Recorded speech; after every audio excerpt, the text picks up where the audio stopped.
नमस्कार, मैं विज्ञान प्रकाश पेश है इस हफ्ते का मुकाबला। बड़ी सरल सी बात आपके सामने रख रहा हूं, लेकिन बहुत अहमियत की बात है।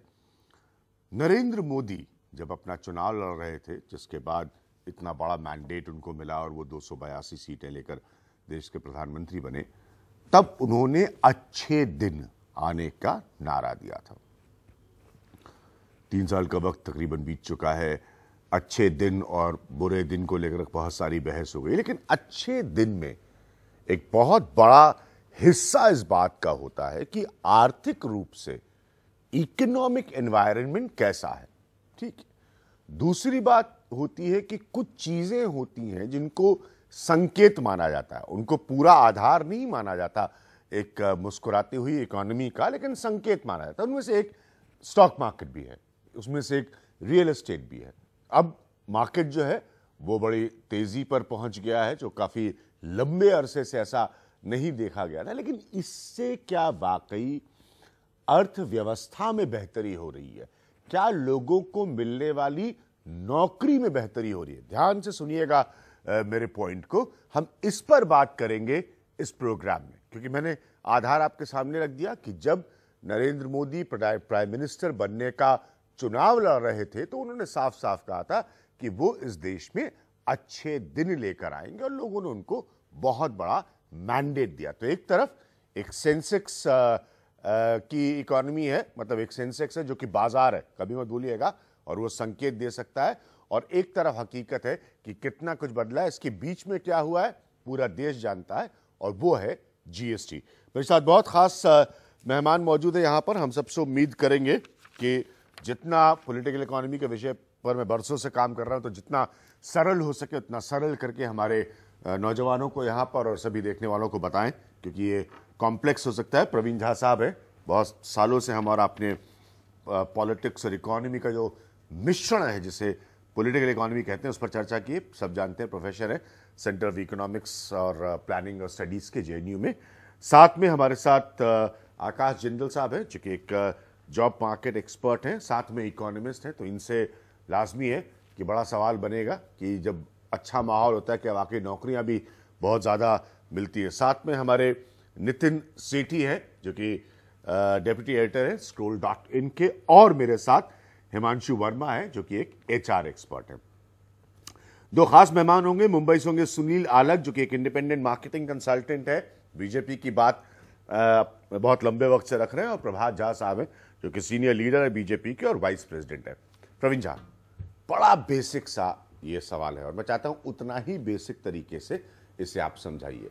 बाजार दौड़ रहा है तो क्या नौकरियां भी दौड़ रही हैं? देखिए, इसके लिए जो सरकार का एक बहुत सहज किस्म का आंकड़ा है, वो हम सबके सामने अगर रखें जी, तो स्थिति स्पष्ट हो जाएगी। आंकड़ों से डराइएगा नहीं, नहीं, इनको समझाते, एक्सप्लेन करते सहज ढंग से। इनके ये कार्यक्रम आप सब जानते हैं कि मैं लोगों के लिए करता हूं, और इन्हीं के भविष्य का तो सवाल है। बिल्कुल। अगर हैप्पी इकोनॉमी है तो इनके पास काम होना चाहिए। जी जी जी। तो सरकारी आंकड़े, और खास करके जो लेबर ब्यूरो जो हमारे समक्ष रखते हैं, भारत सरकार का वो एक हिस्सा है, उसके हिसाब से प्रतिवर्ष हमें जो है 10 से 12 मिलियन नई नौकरी सृजन करने की आवश्यकता है। ठीक है। जो एक एक्सपेक्टेशन है कि कितने लोग रोजगार में आएंगे, रोजगार की मांग करने आएंगे, तो 10 से 12 मिलियन ये सरकारी आंकड़ा है। अगर हम 11-12 में देखें तो उस समय जो है तकरीबन 11.5 लाख नौकरी का सृजन हुआ, यानी कि 10% के आसपास। जो हमारी जरूरत है उसका तकरीबन 10%। ठीक है। अगर 15-16 का आंकड़ा देखें तो ये था 1.5 लाख, यानी कि जो जरूरत है उसका 1%। और पिछले 5 वर्षों में ये जो है 11 लाख से 1.5 लाख के आसपास गिरा गया। तो आप समझ सकते हैं कि रोजगार का संकट कितना बड़ा है। लग रहा है कि बिल्कुल एक ठहराव सा है, और अगर ऐसी स्थिति रही तो कितनी बड़ी एक विडंबना या कितना बड़ा दुर्भाग्य जो है हमारे सामने है। तो इसलिए ठीक है, तो उसको मार्केट से लिंक नहीं कर सकते। हाँ, तो मैं ये सिर्फ कह रहा हूँ कि अर्थव्यवस्था की जो सकल उत्पाद का दर है, जीडीपी का जो ग्रोथ है, वो 6-7% था, 6-7% है, वही रहेगा अगले 10 वर्षों में। उसमें कोई बहुत अंतर नहीं आएगा, थोड़ा ऊपर थोड़ा नीचे। लेकिन जो सबसे बड़ी एक चिंता नौजवानों के लिए है, देश के युवाओं के लिए है, वो ये है कि इसमें रोजगार कहाँ है। रोजगार कहाँ है? हिमांशु, आप एक एचआर एक्सपर्ट हैं। सरकारों ने बहुत सारी नई योजनाओं को सामने रखा। स्किल इंडिया का पूरा सोच और उसको करने का तरीका ये था, एक विभाग उसको दिया गया कि आप लोगों को काम सिखाएं और फिर उनको काम दे। क्या ये सब काम नहीं आ रहा है? जी, अगर मैं इस बार के बजट की बात करूं तो 2017 में जो बजट पेश किया सरकार ने, उसमें एक संकल्प प्रोग्राम उन्होंने अनाउंस किया, जिसमें उन्होंने कहा कि हम 4,000 करोड़ रुपया लगाएंगे और 3.5 करोड़ नौकरियां आएंगी उससे। अभी तक हमने उसमें उसका कोई भी खाका हमने देखा नहीं है। हमें जो जरूरत है इस समय 10 लाख युवा, ये मैंने बात पहले भी रखी है कई सारी अपने डिबेट्स में, कि 10 लाख युवा उस एम्प्लॉयबल एज पे पहुंच जाते हैं हर महीने। इसका मतलब हमें अभी तक जो मैं बहुत सारे आंकड़े, मैं छोटा सा एक पॉइंट रखूंगा आप सब लोगों के लिए, पैनलिस्ट के लिए, कि जो नेशनल करियर वेबसाइट सर्विस की जो वेबसाइट है, और उन्होंने कहा सरकारी आंकड़ों पर हम बात करेंगे, तो उसमें 30 जून 2017 तक 3.89 करोड़ लोग जो हैं वो नौकरी मांग रहे हैं उसके जरिए से। हाँ, तो उसमें एक और आंकड़ा मैं जोड़ना चाहूंगा। एक आंकड़ा है जो कि हमारी जो 15 से 29 साल की जो जनरेशन है, जो 15 से 29 साल के बीच में एज्ड हमारी जो जनता है हमारी देश में, उसमें से 30% ऐसी है जो कि जिसके पास एम्प्लॉयमेंट नहीं है या उसके पास कोई ट्रेनिंग नहीं है, और वो कोई भी प्लेसमेंट का कदम भी नहीं उठा पा रहे हैं। मैं इस पॉइंट पर आना चाहूंगा, क्योंकि जैसे मैंने कहा कि हर अर्थव्यवस्था के अपने अपने किस्म के संकेत होते हैं और इंडिकेटर्स होते हैं। उसमें से डेवलपिंग इकोनॉमीज का एक इंडिकेटर स्टॉक मार्केट होता है, हालांकि उसको आधार बेसिस नहीं माना जाता। क्या हम दोनों को जोड़कर देख सकते हैं कि अगर स्टॉक मार्केट दौड़ रहा है तो इकोनॉमी बेहतर है? कुछ समय होता है जब आप दोनों को एक साथ देख सकते हैं, जो एक स्टॉक मार्केट आधार बन सकता है आपकी इकोनॉमी देखने का। लेकिन कुछ समय आता है मार्केट में जब आपका स्टॉक एक्सचेंज जो होता है अपने ही मूड पे चल रहा होता है। हाँ। जिसको मार्केट वाले बोलते हैं सेंटिमेंट अच्छा है। तो सेंटिमेंट अलग होता है। तो अगर आप अभी आंकड़े देखें स्टॉक मार्केट के, तो कई एनालिस्ट आपको समझाएंगे कि जो मार्केट में बूम है वो असलियत नहीं दर्शाता है। उसके दूसरा अगर आप देखें कि स्टॉक एक्सचेंज पे आपका बूम आ रहा है, कीमतें बढ़ रही हैं, लेकिन जो प्राइवेट कंपनीज हैं उनकी इन्वेस्टमेंट, कैपिटल इन्वेस्टमेंट गिरते जा रही है। जो अगर आपने पिछले 2 साल में इन्वेस्टमेंट, जिसकी वजह से वो नौकरियां कम दे पाएंगे। बिल्कुल, अगर आप पैसा पूंजी निवेश नहीं करेंगे, फैक्ट्रियां खड़ी नहीं होंगी, नौकरियां कहां मिलेंगी। ठीक है। दूसरा अगर आप देखें, एक और आंकड़ा देखें कि पिछले 2-3 साल में जो पूंजी निवेश हुआ है वो सरकार ने ही किया है, प्राइवेट सेक्टर ने नहीं किया है। हाँ। उसके 2-3 पुराने कारण हैं। हाँ। कि बैंक्स का पैसे फंसे हुए हैं, वो इस सरकार की गलती नहीं है, पीछे से चलते आ रहा है, लेकिन वो रिजॉल्व करने की कोशिश करी गई, वो ठीक से नहीं हो पा रही है।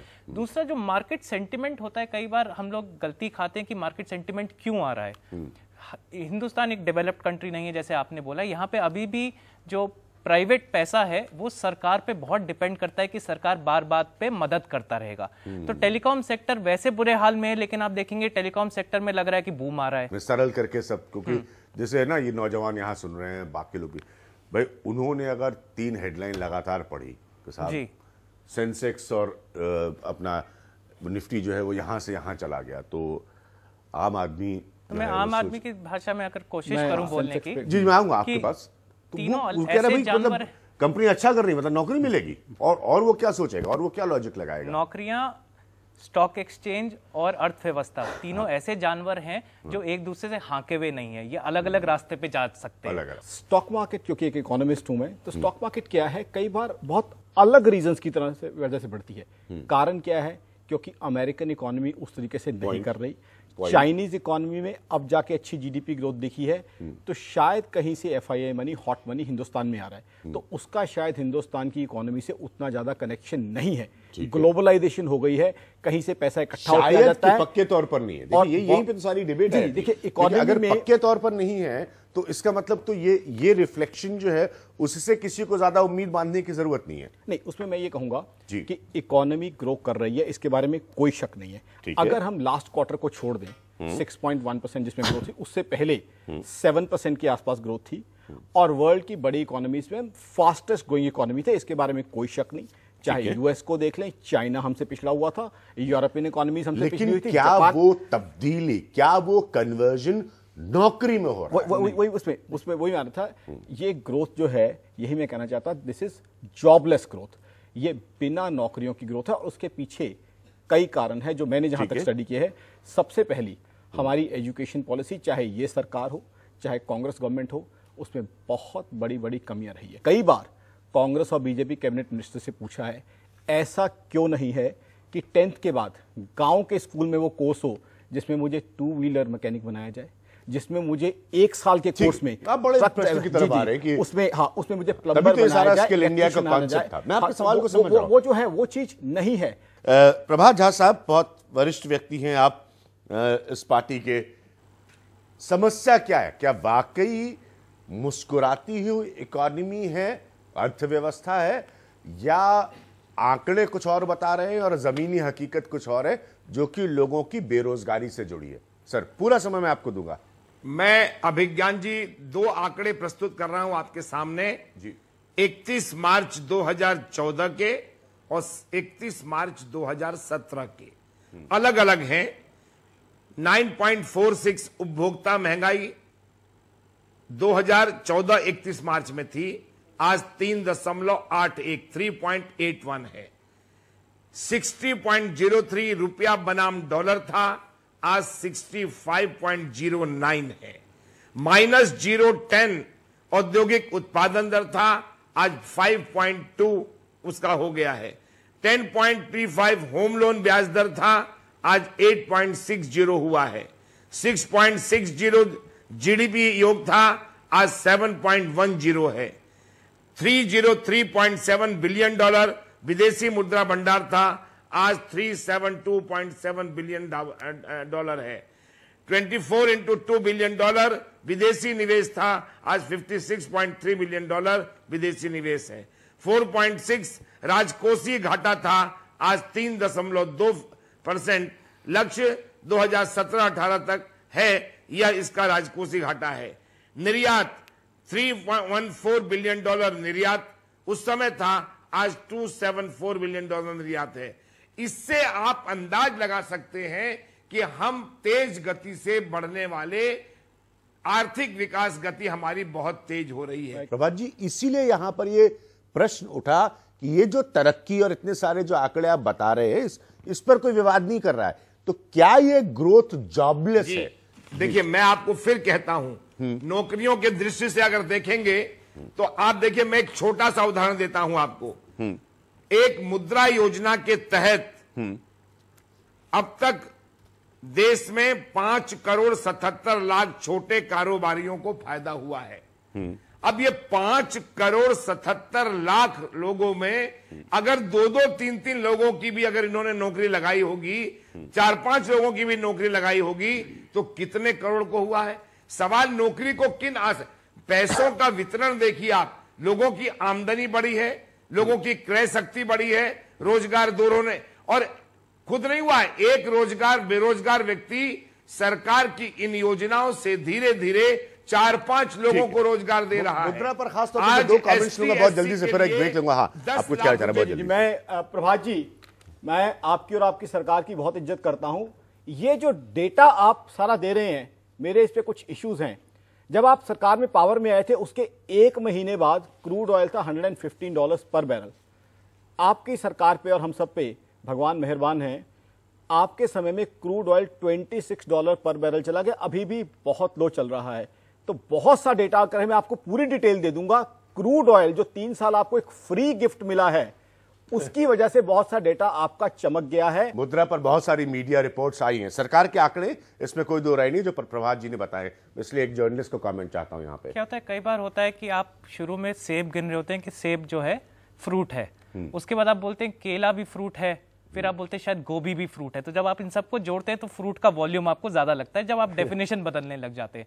तो मुद्रा का एग्जैक्ट एग्जांपल आपको दूं कि मुद्रा में जो ये डेफिनेशन डिबेट है ना कि मुद्रा में कितनी नौकरियां लगी, इसमें कोई डिबेट नहीं है। मुद्रा में नौकरियां नहीं है, इसका मैं आपको सादा एविडेंस देता हूं कि मुद्रा के पहले भी लोन दिए जाते थे, उन लोन्स को अब मुद्रा लोन कहला दिया गया है।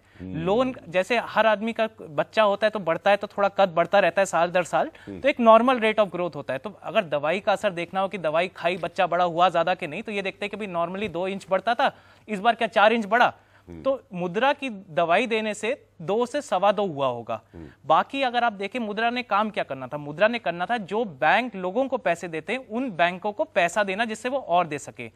तो मुद्रा ने जो पैसा दिया है बैंकों को, वो सिर्फ पूरे मुद्रा के जो टोटल ये सम बोल रहे हैं उसका सिर्फ 3% है। मैं ले रहा हूं एक ब्रेक। अब आप समझ रहे हैं कि लगता है ना, शुरुआत में हमेशा मैं आपसे कार्यक्रमों में कहता हूं साधारण सा मुद्दा लगता है, साधारण सी बात लगती है, लेकिन देखिए कितनी गहरी बात है। अब आप लोग जब हेडलाइंस पढ़ रहे हैं अखबारों में और टेलीविजन पर देख रहे हैं, तो मैं ये सवाल आपसे पूछ रहा हूँ, अपने आप से पूछ रहा हूँ, इस तजुर्बेकार पैनल से पूछ रहा हूँ कि क्या ये वाकई देश की तरक्की की तस्वीर है और क्या इस तरक्की की तस्वीर से लोगों को नौकरी मिल रही है? आपका प्रश्न उठा रहा हूँ, वापस आ रहा हूँ एक छोटे से ब्रेक।